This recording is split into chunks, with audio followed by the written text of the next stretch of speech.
அந்த மரம் வந்து ஒரு கன்று ஊனும்போது அந்த மரத்தை நீங்கள் என்ன பண்ணுறீங்க, வளைக்கிறீங்க, ஒடிக்கிறீங்க, திருப்புறீங்க, திருப்புறீங்க. ஒரு 20 வருஷம் ஒரு 30 வருஷம் வளர்ந்துட்டு அந்த மரத்தை வளைக்கவே முடியாது, நகர்த்த கூட முடியாது. நம்மளால எதை நினைச்சாலும் பண்ண முடியாது. எப்படி இறுகி போயிடும். வேணும் வெட்டலாம், ஒடிச்சிக்கலாம், அழிக்க தான் முடியுமே தவிர ஆக்கப்பூர்வமாக மாற்ற முடியாது. இந்த காதெல்லாம் அப்படிதான் ஐயா. இது வந்து பழக பழக இந்த இனக்கவர்ச்சிங்கிறது சந்தோஷம் தான். அது ஒரு இனக்கவர்ச்சி எல்லாருக்குமே. இது இனக்கவர்ச்சி இருக்குமா, அது ஆங்கிலத்தில் என்ன இன்ஃபாக்சுவேஷன் அப்படின்னு சொல்கிறோம்.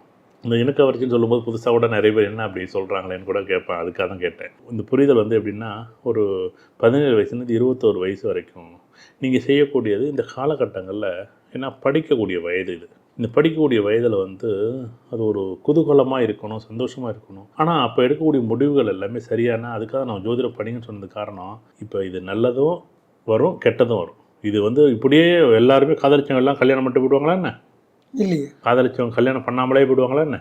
அப்படியும் இல்லை. அப்படியும் இல்லை. ஏதோ 1 2 ஒரு 100க்கு ஒரு 10 20 30 40% பேர் திருமணத்து வரைக்கும் போகும். சில பேருக்கு காதலிச்சுக்கிட்டே இருப்பாங்க, மறக்க கூட முடியாது அந்த வாழ்க்கையை சில பேருக்கு. சில பேர் அதை மறந்துட்டு வந்து அடுத்த நகரக்கூடிய அமைப்பு இருக்கும். ஆனால் இன்றைக்கி நீங்கள் சரின்னு சொல்கிறீங்கல்ல, 4 வருஷம் கழிச்சு அது சரின்னு நீங்கள் சொல்லுங்கள், நான் அதை நான் எடுத்துக்கிறேன். நான் அந்த பொண்ணுகிட்டையும் பையன்ட்டையும் நான் கேட்குறேன். தன்மைகள் மாறும்.